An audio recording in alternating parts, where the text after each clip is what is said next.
In the introductory module for this paper, I introduced you to the kind of problems we would address in this new regression paper. In this module, I'm going to introduce you to the kinds of data sets which we will cover and for which we will develop some methodology, and give you a brief motivation of why we would need to develop extra methodology for these kinds of data. In the regression modules which you have covered earlier, the methods have always been for continuous data. So because we have a continuous outcome, we have been able to assume normality, and based upon this normality, we have been able to develop inferential tools such as tests and confidence intervals. Now, strictly speaking, the properties of least squares estimators are valid even when we do not assume normality. But for the least squares methods and for the vector space concepts which we have used, nowhere have we assumed any restrictions due to the discrete nature of the outcomes. So let me provide you with an introduction to the kinds of data and why it is sometimes necessary to go outside the realm of the usual linear model to address these kinds of data.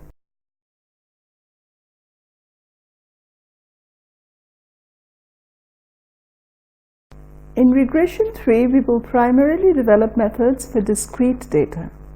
So to repeat, the data which we have considered earlier is continuous. We have used the continuity of the outcome when we have assumed normality and developed inferential procedures under the assumption of normality. Now, as I said, strictly speaking, normality is not required, and the properties of the least squares estimators will hold in large samples even if the outcome is not normal. But generally, we have used least squares theory and estimation procedures where we have not placed any restrictions due to the nature of the outcome. Let me first provide you with an overview of discrete data. You have already had prior exposure to discrete data in the form of dummy variables. So when we have a categorical variable, a way to code it in a regression model is to introduce a dummy for each level of the category. And of course, if we have an intercept in the regression model, then there will be one less dummy than there are categories. Now, we have used such dummy variables as covariates in regression models. The most common regression models which have such covariates are the ANOVA model, where dummy variables are used to code the different levels of a factor, and ANCOVA models, which allow for the inclusion of dummy variables as well as the inclusion of certain continuous covariates. We see a piece of R code here, contra.treatment, and you will be familiar with this R code having seen it previously in ANOVA models to estimate treatment contrasts. So far, this has been your prior exposure to the concept of categorical and dummy variables. We are slightly going to change gears now to the case where the outcome is going to be discrete. We have two primary objectives in this paper. The first is to measure summary measures for discrete data. Now, if the outcome were continuous, you are familiar that R, for example, provides a 5-point summary of the data. So we can look at the mean, for example, the median, the mode, the standard deviation. We can look at the correlation when we try to see how much two variables are related. For many reasons, these are not natural measures to use when we have discrete data. So our first objective will be to try and get summary measures either for a single variable, for the bivariate case, and for the multivariate case. The second is to extend the concept of regression to a broader framework. I repeat that we have already used categorical variables in regression, but we have used them as independent variables or covariates. The inclusion of such variables has not posed any problems, and the linear model theory continues to hold regardless of whether the covariates are discrete or continuous.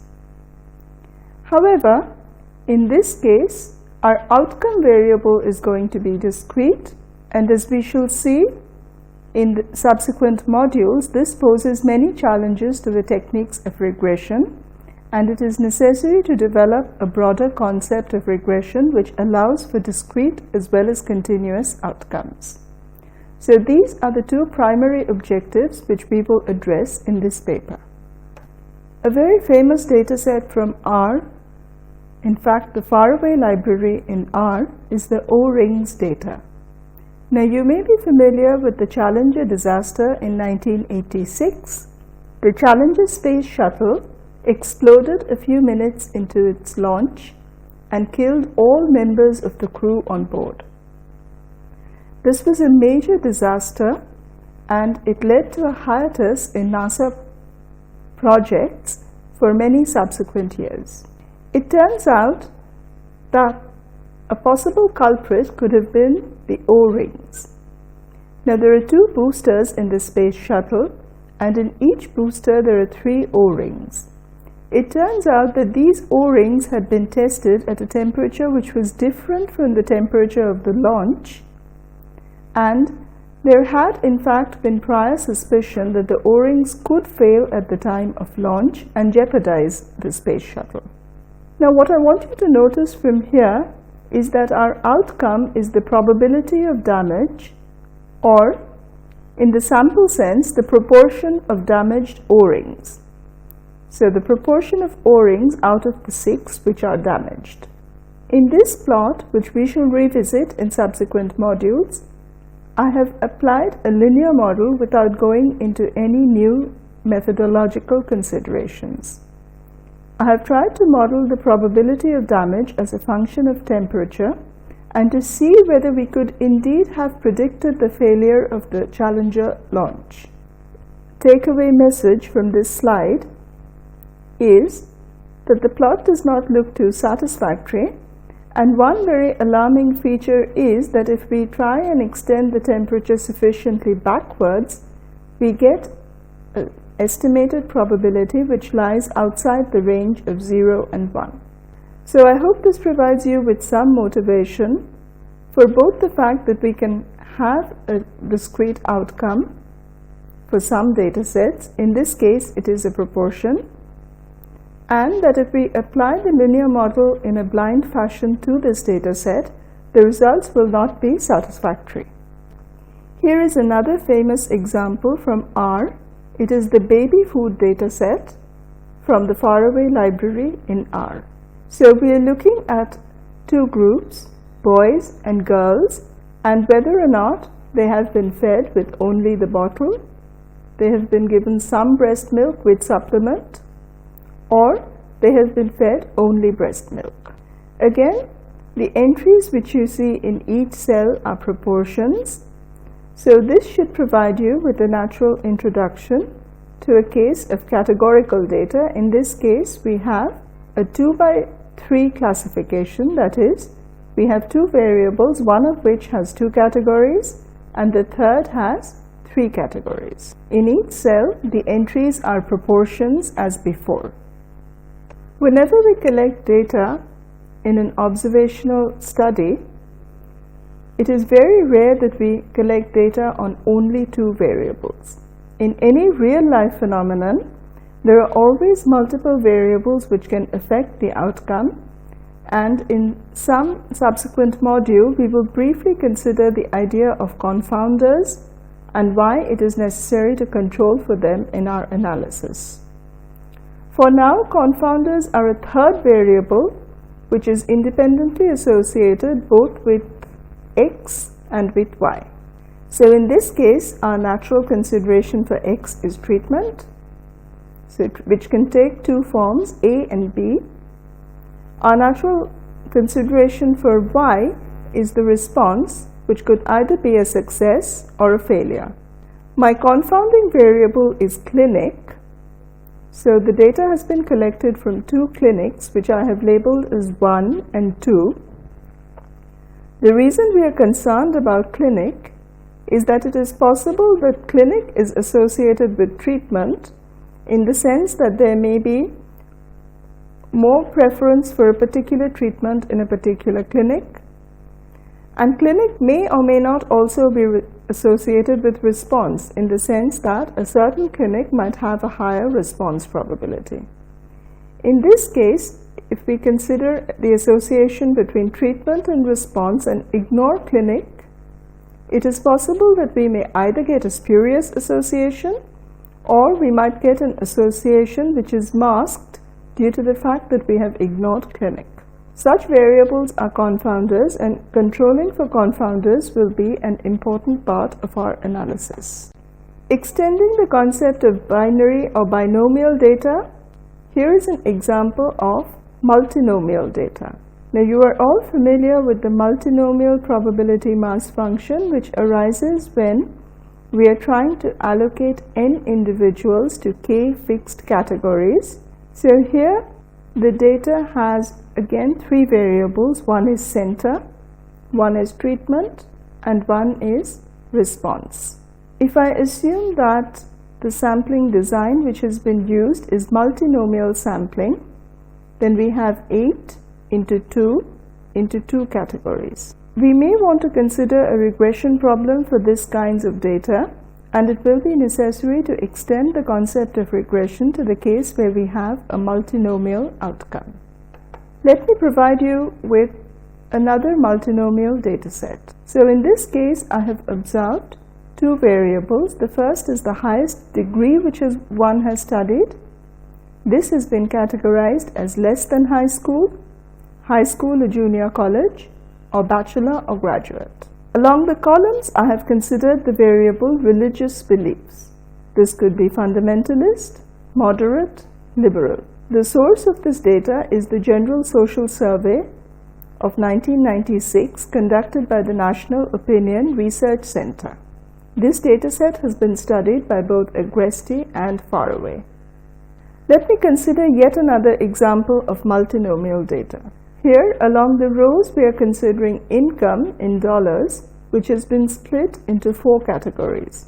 The first category considers those whose income is less than 15,000, the second between 15,000 to 25,000, the third between 25,000 to 40,000, and the fourth above 40,000. Along the columns, I am measuring job satisfaction, which I have categorized as very dissatisfied, a little dissatisfied, moderately satisfied, and very satisfied. Now, I have introduced you to 3 different kinds of multinomial data set, and you may have noticed that even though all of them arise from multinomial classifications, there is a subtle difference between the first table and the next 2. What is this difference? To explain this, I have to go into the concept of nominal versus ordinal. Categories are considered nominal when they have no natural ordering. Examples could be religion, nationality, types of residence, and so on.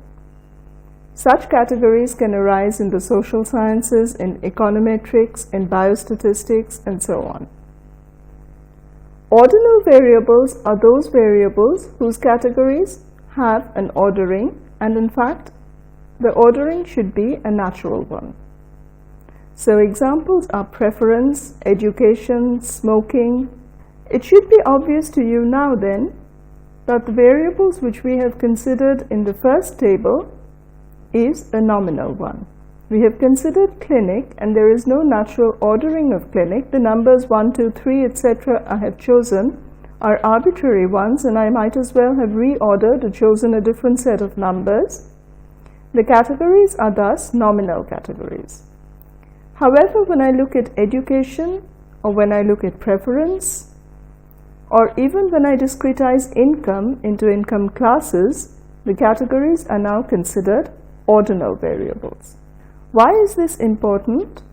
Well, firstly, there is a measurement hierarchy which says that interval variables rank higher than ordinal variables, and these in turn rank higher than nominal variables. Interval variables? Well, interval variables mean that it is not only possible to order the categories, but the actual labeling of the category has a meaning, and in fact the ratio of the two measurements is also meaningful. The measurement hierarchy says that it is possible to use methods for nominal data on ordinal data, but not vice versa. In general, it is possible to use methods for any lower category on the higher category, but not vice versa. Now, I have said that it is valid to use these methods. That does not mean that it is recommended to use these methods. It just says that it is not invalid to do so. We can always benefit if we use extra methods for ordinal data which take into account the ordering of the categories.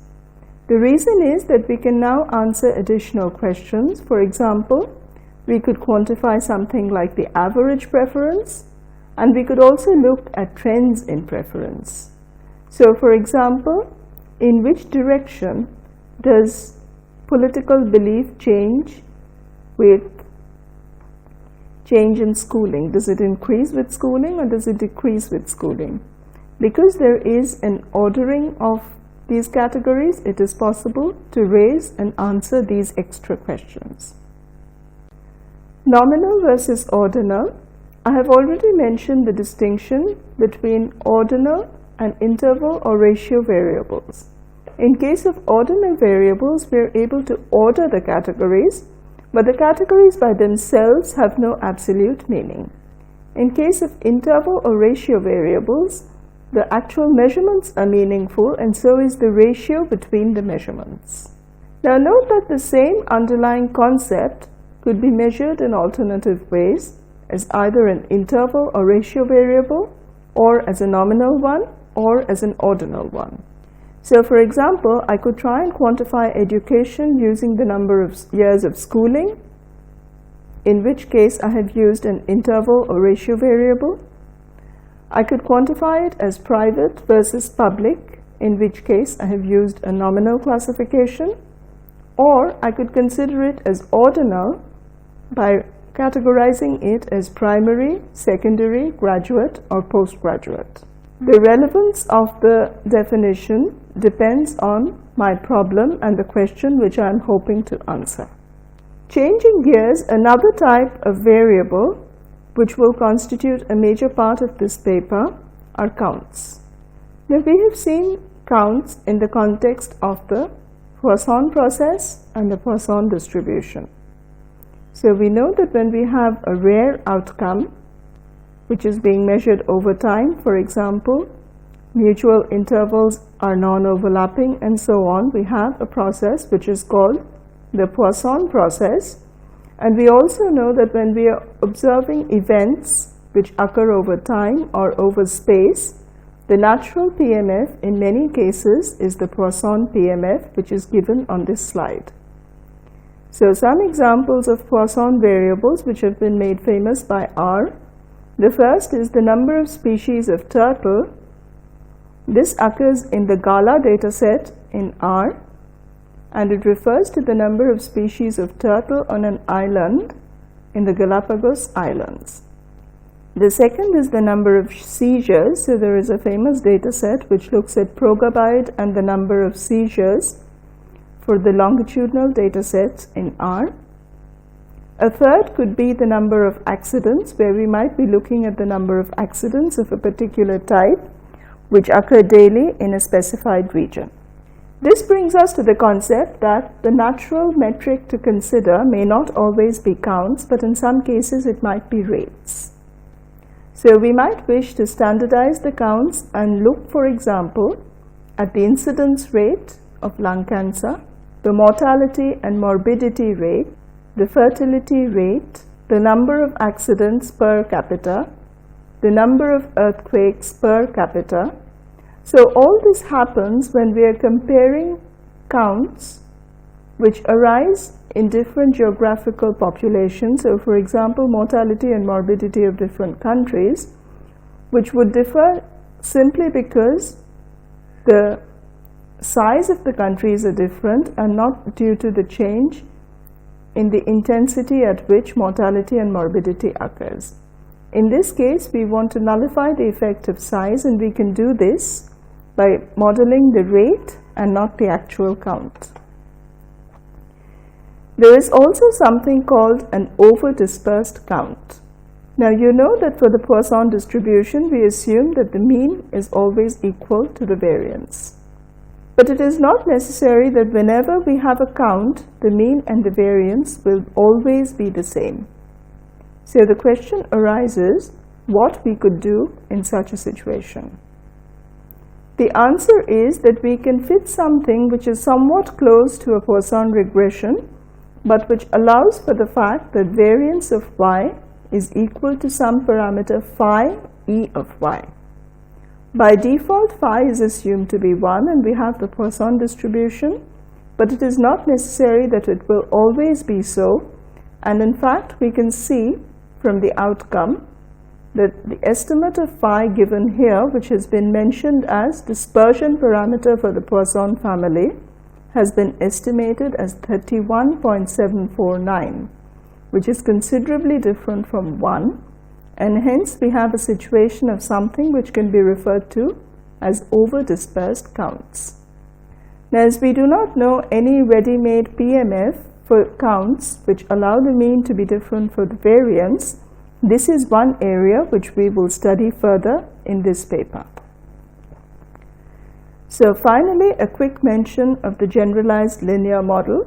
I have mentioned several discrete data sets in this paper, but in fact, the regression methods which we will develop in this paper will be valid not only for the discrete data sets, but for a wide class of family of distributions which has been written to on the first line on this slide, called the one-parameter exponential family, allowing for a scale parameter theta.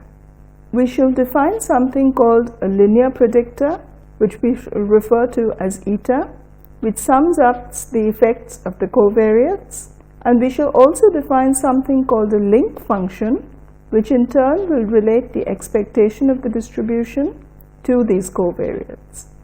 But more on this later, and we will have several dedicated modules for the generalized linear model. In the second introductory module, I have provided you with an exposure to the kinds of data sets which we have handled in this paper.